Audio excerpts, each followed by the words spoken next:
tardes, vecinos y vecinas de Futrono. Iniciamos una nueva entrevista en este programa que hemos denominado Conversaciones Comunes, esta vez con un vecino de Valdivia que nos acompaña, Patricio Contreras. Él es parte integrante del Centro de Estudios Regionales UACH. Voy a definir muy brevemente, a través de la definición que tiene el mismo centro regional en su página web, quiénes son ellos. El CER UACH se concibe como un centro de investigación interdisciplinario en ciencias sociales, cuyo objetivo es generar pensamiento crítico y estratégico sobre las vinculaciones entre desarrollo y bienestar de las sociedades asentadas en espacios regionales y locales. Muy bienvenido, Patricio, y muchas gracias por aceptar nuestra invitación. Estás sin audio. Sí. Muy buenas tardes a todos los que están mirando esta entrevista. Saida, muchas gracias por la invitación a gente que trabaja contigo y es parte de este fieldo. Nosotros encantados como Centro de Estudios Regionales poder ser parte de estos espacios donde democratizamos el conocimiento. Muchas veces la universidad tiende a enclaustrarse y no salir de sus fronteras, y este tipo de espacio nos permite justamente hablar un poco sobre lo que estamos reflexionando, lo que estamos analizando y lo que nos gustaría también proponer en esta discusión pública en torno a el caso concreto de la Convención Constituyente que ya está próxima a iniciar. Así es, justamente en virtud de ese proceso tan histórico es que hemos decidido como programa y como organización del territorio invitar a distintos vecinos que nos ayuden y conformar estas redes territoriales que son ahora más importantes que nunca. Por eso, Patricio, a través de ustedes del Centro de Estudios Regionales nos gustaría que nos ayuden a entender, o a que nuestros vecinos entiendan un poquito más de qué es lo que se viene, de las expectativas y en fin de todo este proceso que va a ser un poco largo, para que no nos perdamos un poco. ¿Cuáles son las experiencias similares de otros países en este tipo de procesos constituyentes? La experiencia internacional en materia de procesos constituyentes es bastante diversa en cómo se conforman los órganos. Hay que señalar que en los últimos 50 años se han desarrollado aproximadamente 16 asambleas constituyentes, que más allá de la definición como tal, que a propósito de esta misma convención, la discusión fueron si se llamaba convención, si se llamaba asamblea, y ahí indistintamente del nombre que adquiera, lo interesante de este proceso es que tiene origen a través de un proceso plebiscitario que es un proceso plebiscitario que además está motivada por un proceso de movilización social que conduce finalmente con la respuesta política de, en este caso, los sectores están con representación en el Congreso y nos convocan a este plebiscito, y ahí ya le da un carácter de histórico en relación a los procesos que se han vivido anteriormente, porque vale decir que en todos los países los procesos constituyentes se han originado a partir de procesos de conmoción social, por denominarlo de alguna manera. Y en Chile jamás se había tenido esa posibilidad de poder decidir si es que queremos abrir paso a una nueva discusión constitucional, a redefinir nuestra constitución, y eso por supuesto que lo hace histórico, y como te decía, hay experiencia y que es de lo más diversa que hay, porque hay procesos en que simplemente es el Congreso quien convoca o quien lidera, primer ministro o presidente del país, quien convoca a estos procesos, pero digo, y reafirmo que son resultados de procesos de conmoción social, movilización o superación, ¿no es cierto?, de procesos políticos y sociales que han marcado, ¿no es cierto?, países como Sudáfrica, por ejemplo, que hace esta nueva constitución a propósito de la superación del apartheid, el mismo proceso venezolano que posterior al proceso de ascenso, ¿no es cierto?, de Hugo Chávez y la Revolución Bolivariana, demanda estos procesos, asimismo en Ecuador con la Revolución Ciudadana, en Colombia con la superación de la guerrilla contra el narco. Entonces hay procesos que están detrás, que dan origen, pero ahí empieza la diversidad, y es importante decir que justamente el proceso que se vive en Chile tiene ciertas características que lo hacen bastante interesante y que lo ponen en una escala de democracia bastante avanzada. Perfecto, entonces nuestros vecinos ya pueden saber que no somos ni los únicos ni los primeros y que los resultados de los otros proyectos constituyentes han sido finalmente democráticos y han podido llegar a buen término. En los plazos, ¿cuáles son los plazos concretos establecidos para la organización de la Convención Constituyente? Esta convención tiene definido un periodo inicial de 9 meses a partir de que se constituye. Y cuando se constituye es una interrogante el día de hoy, pero se comprende que será posterior al 4 de julio, que es la fecha en que asumen los gobernadores regionales, y que superada, ¿no es cierto?, el proceso de instalación, el 28 de junio los alcaldes y el 4 de julio los gobernadores regionales. Después de eso no hay una contingencia que lo impida, ¿no es cierto? Y se proyecta para esa fecha, posterior al 4, entre el 4 y el 14, que es información que nosotros manejamos tras bambalinas y algunas cosas que salen en las noticias, pero no hay certeza. Y a partir de ahí son 9 meses. Sin perjuicio de que existe la posibilidad de hacer una prórroga de 3 meses más. Es decir, esta convención probablemente se va a tomar 12 meses, un año, para poder presentarle al país una propuesta de nueva constitución. Entonces tenemos aproximadamente un año para discutir las problemáticas. Se ha hablado mucho últimamente sobre que el primer proceso que se va a hacer en esta convención constituyente es el reglamento interno. ¿Qué ejemplo podemos darle a nuestros vecinos sobre lo que implica este reglamento y qué es lo que en realidad va a sugerir? Sí, es importante que los vecinos sepan que las primeras discusiones que se van a dar en torno a la convención va a ser en cómo determina su funcionamiento. Y esto, dado que la reforma constitucional que da origen a este proceso constituyente le entrega la facultad a este nuevo órgano para que se determine la manera de funcionamiento. Por poner ejemplos, si es que el constituyente va a tener la posibilidad o va a tener una agenda que le permita estar, supongamos, una semana en su territorio. ¿Cuántas sesiones a la semana? ¿Cuántos o qué tipo de comisiones se van a definir? ¿Cómo se van a elegir los presidentes de las comisiones? Van a haber distintas maneras de funcionamiento que son necesarias y que probablemente las primeras semanas, inclusive el primer mes, sea una discusión en torno al reglamento, porque como digo, no existe, más allá de que la reforma establece que va a haber un quórum de 2/3 para poder llegar a los máximos acuerdos, pero no existe más que eso. Se dice también que hay una hoja en blanco.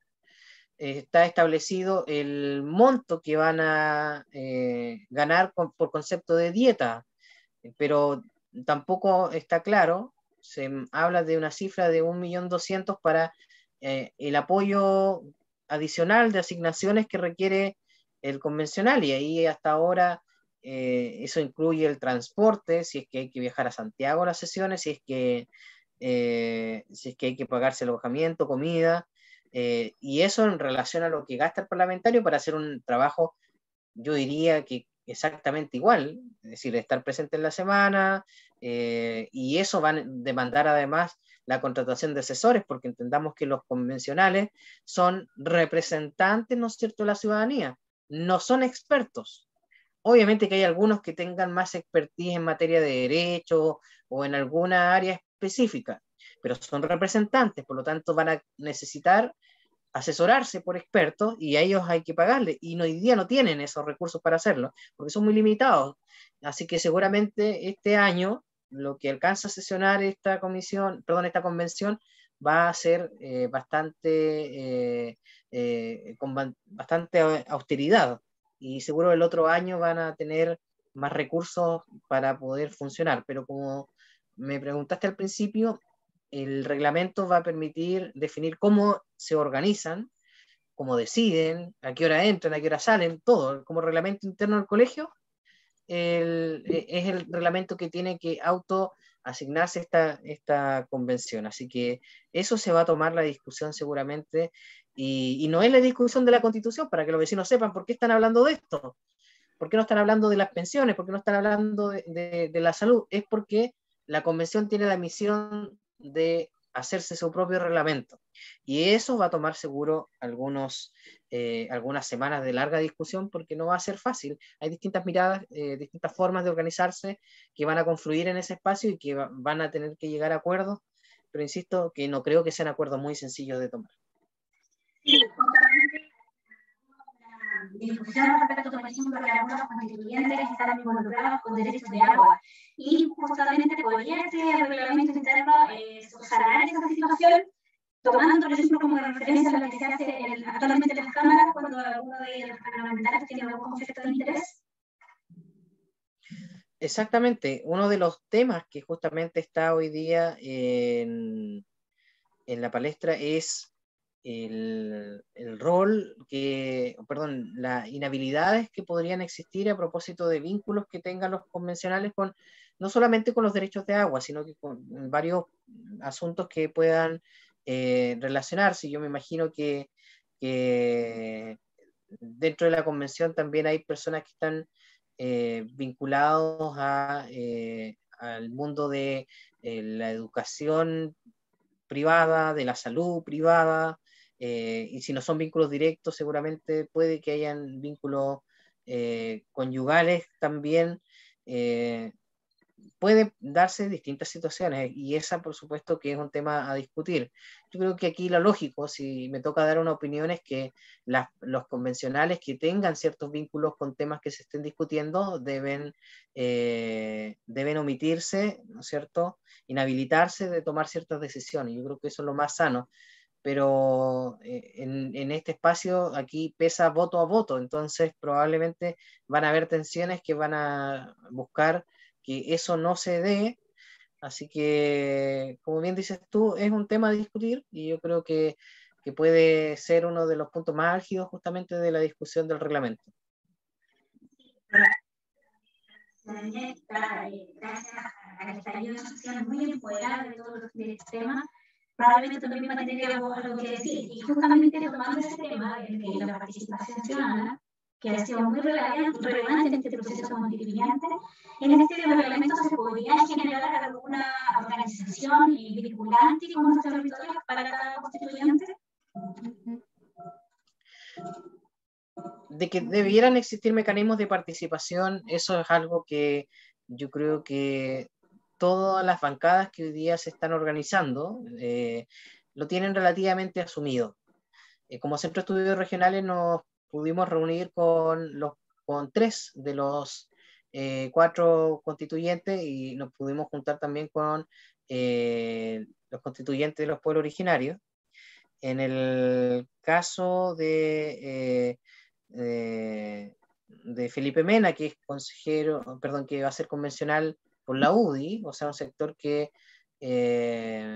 se podría asumir que no existe mayor interés por generar mecanismos de vinculación con el territorio para esto, manifestó que hoy día la bancada de ellos tiene asumido que tiene que haber mecanismos, o sea, eso da cuenta de que van a existir, y que existan, por supuesto que es sano, y tienen que existir en todos los niveles. De hecho, hemos propuesto que existan mecanismos primero a nivel informativo, es decir, que no sea una convención a puerta cerrada, sino que existan todos los mecanismos posibles para que las personas puedan informarse, hacer esfuerzos adicionales para que las personas les llegue la información, y ahí como medios está la radio, está la televisión abierta y televisión local, hacer un canal específico para aquello, como el canal de la Cámara de Diputados o el canal de Senado, ¿no es cierto?, que tienen ellos, que probablemente de sintonía no deben tener mucha, pero que está ahí disponible para que la gente pueda observarlo. Redes sociales, que sin duda hoy día es una de las fuentes más importantes de información, y cualquier otro medio, ya sea prensa electrónica, prensa escrita, todo lo que sea necesario para que la información pueda llegar a la gente. Eso es lo primero. Eso es lo primero y lo de base. ¿Ya? Yo creo que eso es lo más lógico y creo que nadie podría oponerse a eso. Luego vienen los mecanismos de carácter consultivo, en donde ahí pueden estar estas instancias de diálogo territorial. Además de esto, se pueden hacer algunas consultas ciudadanas virtuales que las consultas no son sinónimo de plebiscito, el plebiscito es vinculante, las consultas no lo es, como dice su nombre, son solo consultas, y ahí poner un caso como el finlandés que cuando hicieron su constitución, Islandia, perdón, Islandia, no Finlandia, Islandia, iban, por cada artículo que se iba sancionando, lo llevaban a Twitter, esta red social, ¿no es cierto? Y la gente podía hacer comentarios y esos comentarios se sistematizaban. Y así contribuían a la discusión, pero no era vinculante, por supuesto, lo que decía la gente en Twitter, pero al menos ese insumo era importante, y creo que también debieran existir para, sobre todo, situaciones que son más complejas de resolver. Y junto con ello, en la mayoría de los países que se han desarrollado procesos constituyentes similares al nuestro, han incluido las asambleas territoriales o los grupos focales, reuniones con expertos, reuniones con los sectores, me refiero si se va a discutir salud, tener un espacio para que vayan a hablar los gremios, tener un espacio para que vayan a hablar los científicos, etc. Esos espacios de diálogo debieran existir. Y después están en un tercer nivel, que son aquellos donde la ciudadanía ya podría deliberar, pero seguro que ahí es donde va a estar en la mayor de los desacuerdos, dado que esta convención tiene a lo menos 3 instancias deliberantes que para mí, en mi opinión personal, la ubican como una de las convenciones más democráticas de la historia del mundo. Entonces, tener un plebiscito de entrada, elegir a los convencionales y votar si es que estamos de acuerdo o no con esa constitución, creo que hay 3 mecanismos fuertes deliberantes, ¿ya? Es difícil pensar que para una instancia de estas características se puedan implementar mecanismos de carácter vinculantes, pero creo que hay que hacer todos los esfuerzos necesarios para que existan mecanismos consultivos, como las asambleas territoriales, ¿no es cierto? Que los mismos convencionales bajen al territorio y puedan dar cuenta de lo que están haciendo. Y bueno, y si como ciudadanía no nos gusta lo que ellos han resuelto, tenemos el mecanismo deliberante, que es el plebiscito de salida, donde podemos decir perfectamente que no estamos de acuerdo con lo que hicieron. Y ahí habrá que, se mantiene la misma constitución, pero va a existir la posibilidad de convocar nuevamente una nueva convención, un nuevo proceso constituyente. Okay. Entonces esa es la lógica de esto. Yo creo que hay que destacar, generalmente las confianzas sobre este proceso constituyente nunca fueron de las mejores, por cómo se dio. Pero hasta ahora creo que ha cumplido con las expectativas de la ciudadanía que quería cambios profundos. Porque hay un plebiscito, ¿no es cierto?, que le da la posibilidad a cerca del 80% a decirle al establishment, ¿no es cierto?, a las instituciones, queremos una constitución nueva, cosa que no había existido, cosa que sonaba en las calles, pero nunca se asumió con bastante fuerza desde el poder.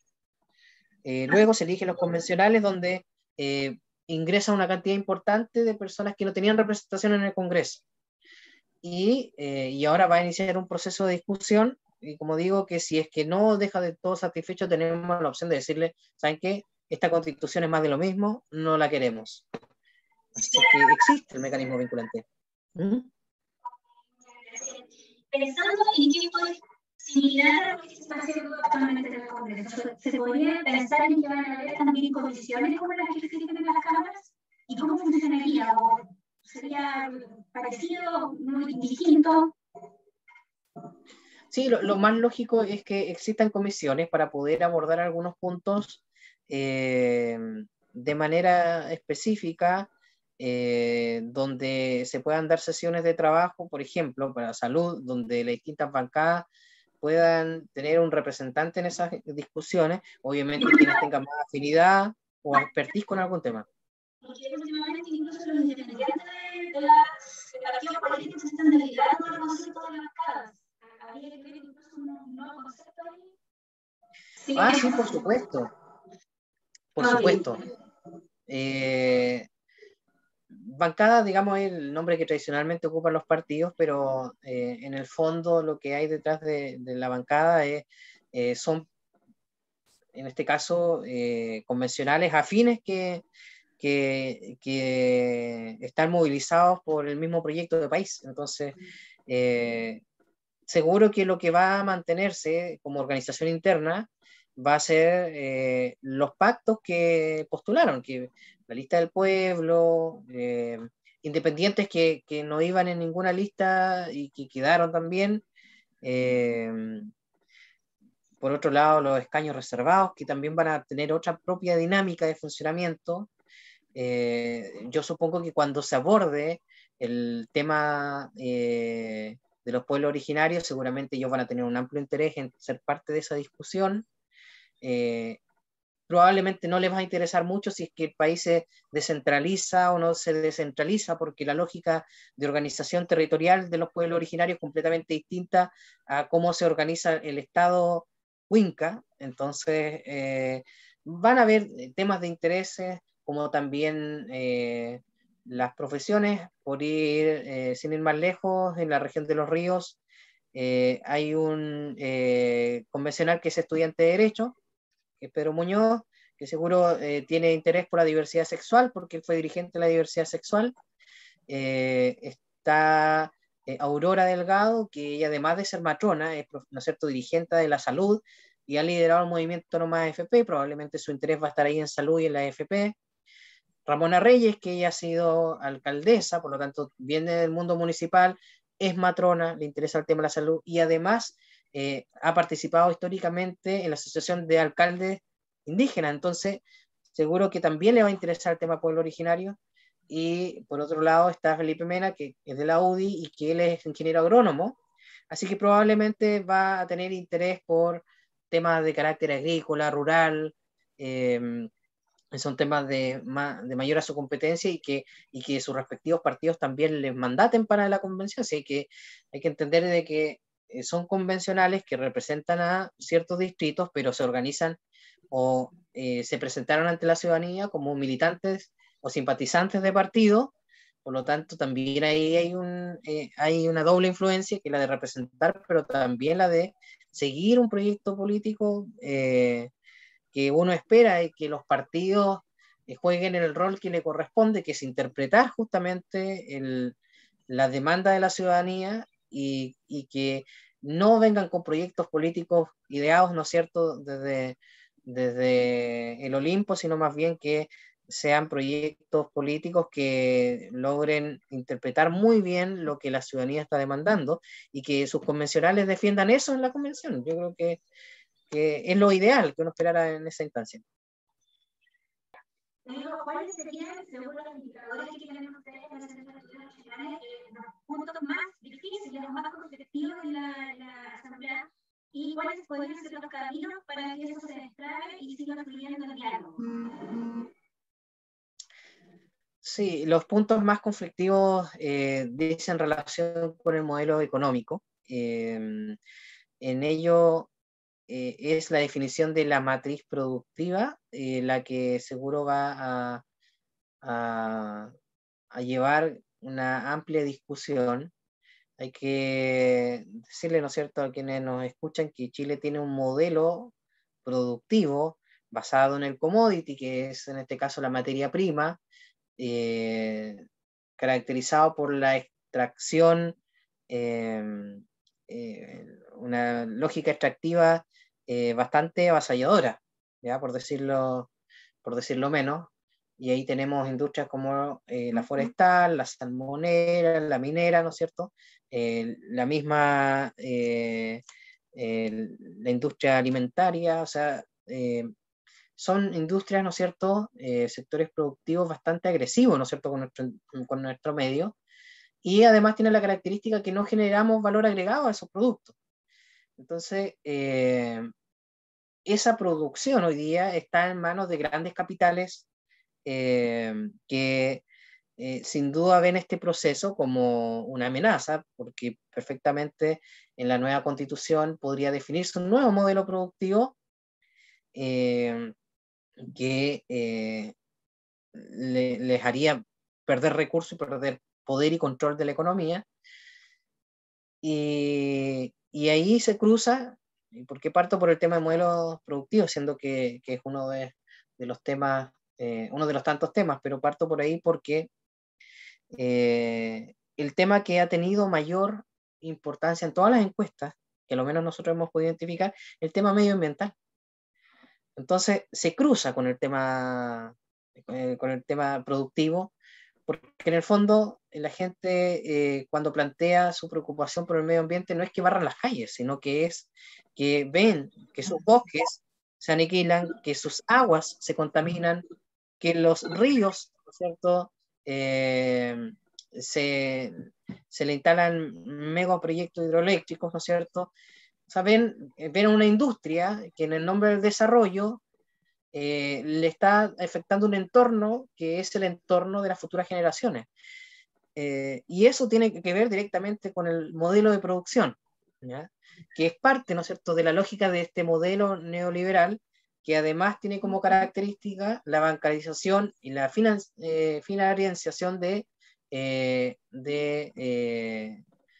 ciertos productos intangibles como lo son las ventas de acciones, ¿no es cierto?, en el mercado bursátil, que hoy día hace que el mercado bursátil determine los precios de la economía en base a especulación.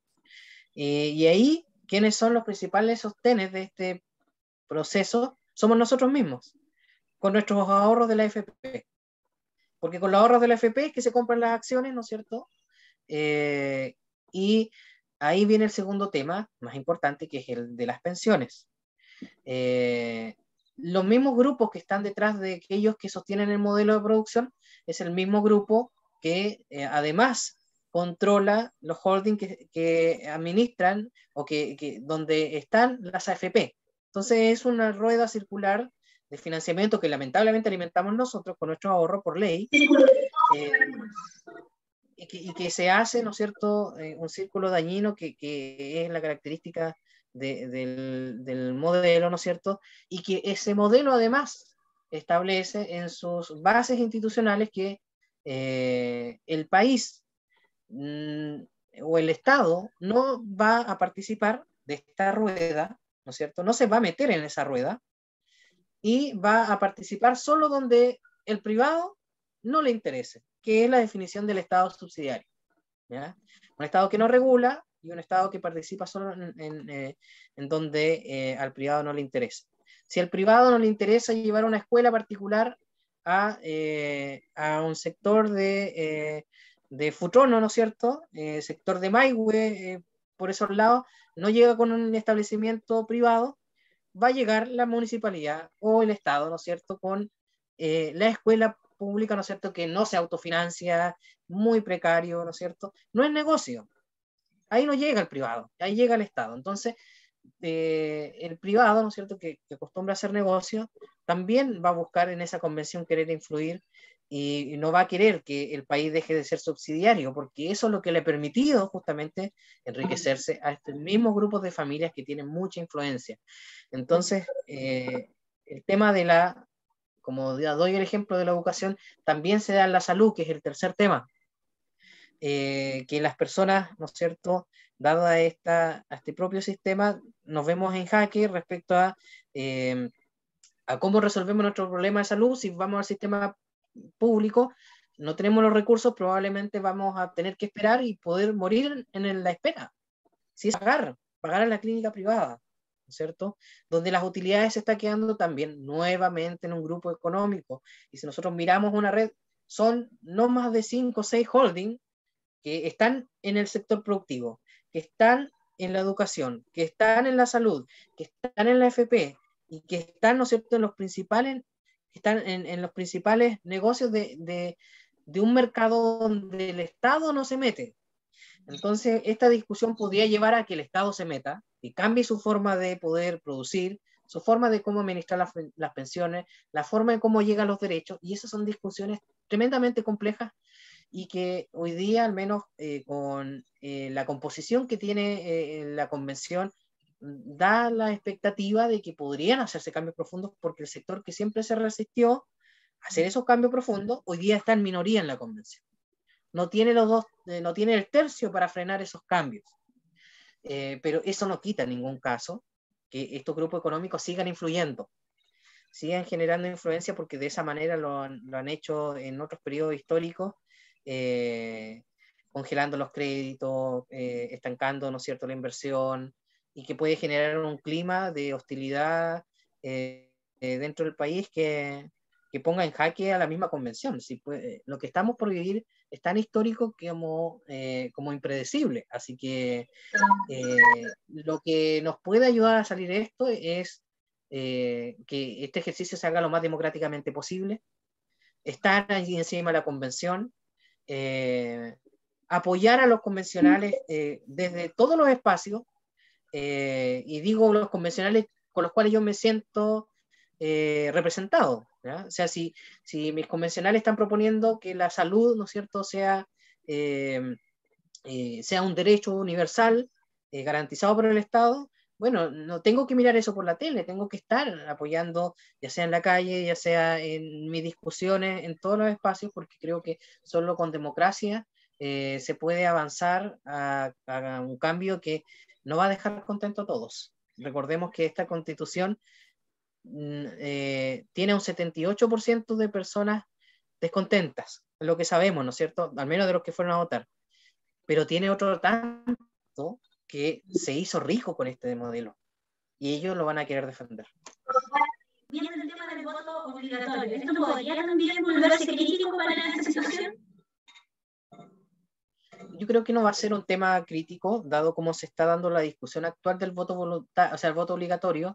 Me da la sensación de que se va a aprobar incluso antes de la convención, y se va a aprobar en el actual Congreso.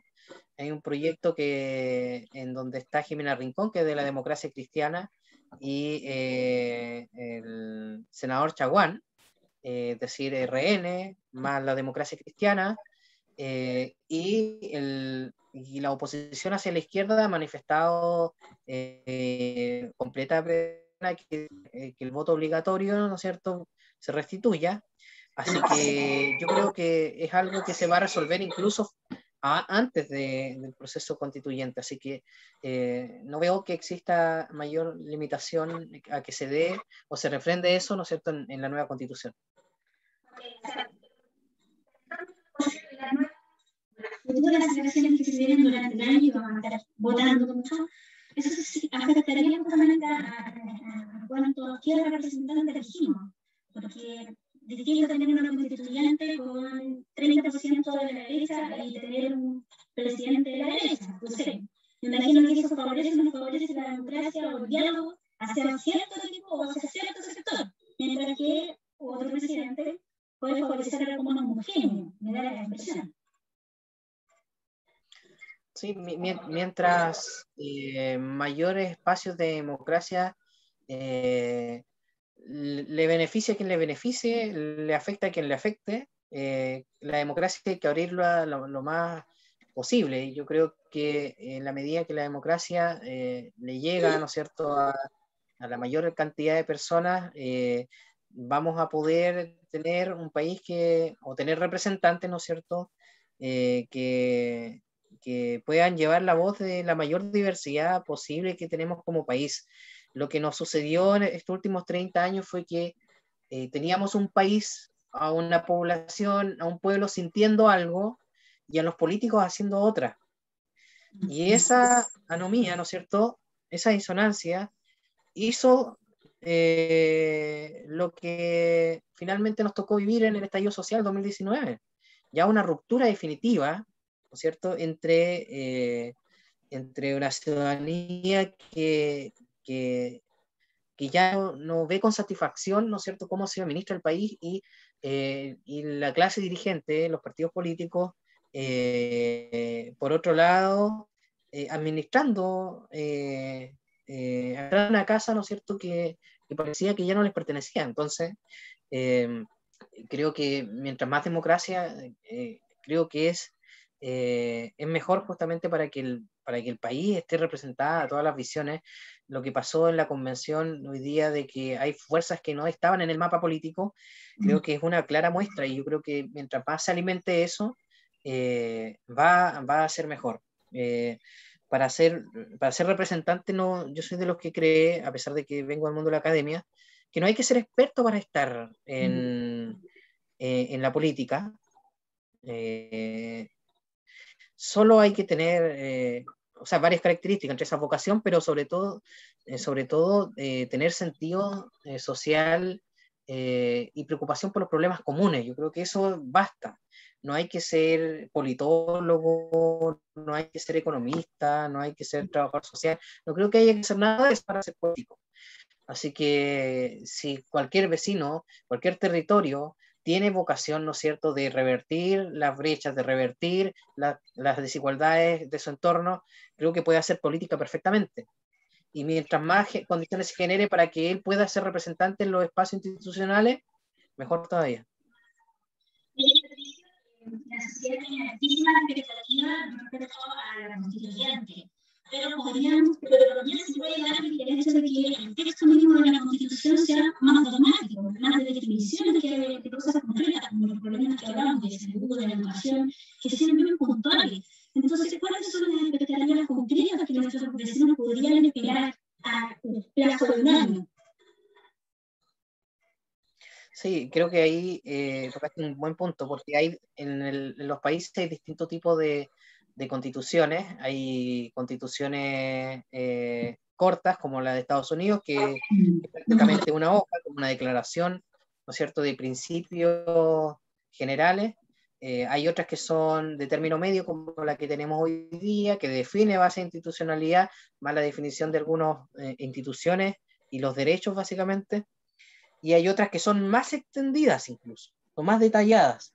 A mí me da la impresión de que nosotros arrastramos culturalmente una doctrina constitucional heredada de la Revolución Francesa, que creo que la vamos a sostener. He escuchado a los convencionales que están ya discutiendo sobre eso, los espacios de reflexión, institutos, ¿no es cierto?, de investigación, las universidades, y todos hablan de redactar una constitución similar a esta, en términos de extensión y de profundidad. Me refiero a bases de institucionalidad, derechos y deberes de la ciudadanía y las principales instituciones. Con eso, yo creo que vamos a mantener esa lógica.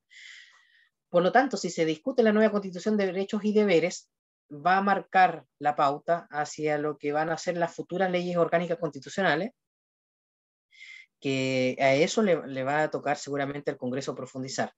Pero, insisto, más allá de uno esperar que en la Constitución va a estar la solución concreta, yo creo que hay que educar a la ciudadanía y decirles que la Constitución es la madre de todas las leyes, está en la cúspide del ordenamiento jurídico y es la que va a trazar todos los lineamientos para la legislación hacia abajo. O sea, si la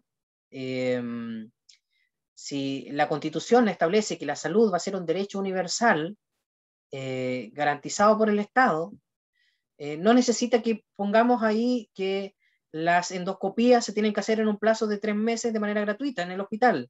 No necesitamos eso, porque ya va a estar definido y la ley no podría ser distinto o no podría contradecir a la Constitución, porque después viene toda una arquitectura legislativa hacia abajo que va a ser probablemente trabajo del Congreso Nacional ajustar la normativa actual o crear nueva normativa para responder a los lineamientos que nos va a establecer la nueva Constitución. Entonces, decirnos, por ejemplo, si es que van a seguir existiendo la AFP o no van a seguir existiendo, si vamos a tener un sistema de reparto, un sistema mixto, probablemente la convención no llegue a esa discusión, pero sí va a llegar a la discusión respecto a si es que los fondos van a ser de propiedad privada o de administración privada, o lo va a administrar el Estado, o si, qué nivel, ¿no es cierto?, de potestad vamos a tener sobre nuestros fondos. O sea, son cosas que se podrían definir ahí, pero de ahí al detalle de cuánto van a quedar las pensiones, eso no va a discutirse. Yo creo que aquellos que podrían pensar eso, hay que dejarles claro que eso no es así, que como les señalé hace un momento, la Constitución es la madre de todas las leyes, y al definir los principales ejes, de ahí en adelante ninguna otra ley de menor rango la puede contradecir. Es decir, ninguna ley la puede contradecir. Solo la tiene que especificar, y que yo sé que todos tenemos como ese miedo a la letra chica, ¿no es cierto? Estamos tan acostumbrados al discurso encantador, pero después vienen todas las letras chicas y las cláusulas, pero lo que se está discutiendo en esta convención va a ser darle un nuevo sentido a nuestros derechos, a nuestros deberes, a la misma institución. O sea, vamos a trabajar con un Congreso unicameral, vamos a tener un Congreso bicameral como el que tenemos hoy día, le vamos a entregar más poder a los gobiernos regionales, qué rol van a tener las municipalidades. O sea, creo que son grandes discusiones que no son de los temas más inmediatos, pero que van a marcar la hoja de ruta hacia adelante para avanzar en esos otros temas que son más inmediatos y que yo creo que la gente quiere que, por supuesto, se les resuelva. Hablando de un tema más ya femenino, porque tanto en la constituyente como en las votaciones locales se generó una alta votación hacia las mujeres, a representantes de mujeres. Esto significa entonces que nuestra sociedad cambió y está manifestando esta situación, y cómo eso podría implicarse en el texto de la nueva constitución. Yo creo que lo que pasó en la elección de los convencionales, ¿no es cierto?, es un buen indicio de que las mujeres están tomando un rol más activo en la política y que se están abriendo los espacios para que lo asuman. Por lo general las mujeres participan, solo que no de elecciones. Es cosa de revisar quiénes son las dirigentes sociales, y vamos a encontrar el 90% mujeres. ¿Quiénes son los dirigentes de los comités de vivienda? 95% mujeres. Y además hay un conjunto de organizaciones de mujeres, de todo tipo, desde mujeres que se juntan a hacer confecciones, ¿no es cierto?, en tela, hasta mujeres que se juntan a defender los derechos de otras mujeres. O sea, hay una diversidad en las organizaciones de mujeres y además lideran todas las otras organizaciones, pero lo que pasa es que no participan en política porque además los espacios no están, las estructuras de los partidos por lo general son estructuras bastante machistas, culturas machistas que están ahí todavía instaladas, pero lo que pasó fue un buen indicio. El tema está, y que yo creo que más que un cambio cultural, porque ahí es donde creo que quedamos cortos, es que uno debiera pensar que la cantidad de votos de mujeres debiera ser más o menos similar a la de los hombres, pero la cantidad de mujeres es baja. Si nos vamos a las otras elecciones, porque nos podemos a lo mejor encandilar con lo que pasó en la convención, pero si nosotros vamos a la elección de alcaldes, de concejales, hoy día son minoría, o sea, hagamos una pasada rápida. En Lanco iba una candidata mujer, pero ganó finalmente un hombre. En Mariquina lo mismo, en Corral lo mismo, Valdivia en la sección. En Los Lagos competían 2 hombres, en Mafil competían hombres, en Panguipulli había una mujer, también perdió. En Trono había una mujer, también perdió. En Payaco había una mujer, también perdió. En La Unión creo que no había mujer. En Río Bueno ganó una mujer. En Lago Ranco creo que no había mujeres, pero en todas las comunas, en casi todas las comunas iban mujeres y perdieron. En concejales pasa una situación similar. En la comuna no recuerdo exactamente en qué comuna, en Payaco, ganaron puros hombres, las concejalías. O sea, ¿qué dice uno? Bueno, sean hombres o mujeres, los votantes lo están haciendo por hombres. ¿ya? Mayoritariamente. Entonces, creo que decir que culturalmente se ha avanzado en ello, yo creo que quedamos cortos, ¿ya? Pero que lo de la convención nos sirva, ¿ya? Nos sirva para que se establezcan mecanismos de paridad en las concejalías, en los parlamentarios, ¿no es cierto?, en los consejeros regionales, porque creo que no solamente basta con permitirles ser candidatos, sino que yo creo que hay que generar condiciones, porque además los sistemas electorales tienden a generar correcciones, ¿no es cierto?, de listas que a veces terminan perjudicando a las mujeres. Porque pasa esto justamente que te digo, que no tienen mayorías en votos. Y ahí es donde viene la pega cultural. Bueno, ¿qué pasa, po? ¿Qué pasa si son más mujeres? ¿Por qué hay votantes o votan más por hombres? A lo mejor mujeres no querrán votar por sus pares o confían más en el criterio de los hombres. Son cosas que una discusión mucho más larga. Claro. Oye, Patricio, y finalmente en el Centro de Estudios Regionales se ha establecido un apoyo, como tú nos contaste, a los constituyentes. ¿Cuáles son las acciones concretas que están ustedes haciendo para hacer este apoyo y también hacia la ciudadanía? Lo que hemos hecho con los convencionales es poner a disposición la información que nosotros hemos levantado. Hemos hecho estudios de problemáticas del territorio, hemos hecho algunos estudios en el mundo socioproductivo, con modelos de economías alternativas. Hemos hecho también estudios sobre participación ciudadana. Hemos hecho estudios de brechas en la ejecución de políticas públicas, y de ahí hay un conjunto de investigaciones ya más individuales de los equipos en materia de participación, descentralización, varios otros temas, ¿no es cierto?, que queremos aportarle. Nosotros estamos centrados en temas de lo territorial y lo local. Quizás no podemos aportar mucho en temas de pensiones, de salud, porque no son nuestras áreas. Pero lo que es organización en el territorio, que es nuestro fuerte, eso lo estamos disponiendo, que es información de base, pero además estamos entregando parte de nuestro tiempo a disposición de ellos si es que necesitan algún dato. En el caso mío, que no hemos logrado concretar aún, pero Aurora, que ve el tema de pensiones, con otra colega le dijimos, bueno, si necesitas datos, aquí estamos, nosotros te ayudamos a levantar datos. Tenemos más acceso a ese tipo de información, digamos, por los círculos que se mueve el centro. Y así también con el tema de los reglamentos, creo que ahí nos hemos metido más. Nos ha tocado reunirnos con incluso Felipe Mena, que es core de la UDI, ¿no es cierto?, que nos ha pedido información sobre eso, y con Ramona Reyes, que también nos ha pedido información sobre eso. Como en eso hemos aportado hasta ahora, pero seguro que más adelante van a descansar más en nosotros, y esperamos, estamos disponibles para eso, y en torno a la ciudadanía, tratar de ser promotores de la información, más que nada.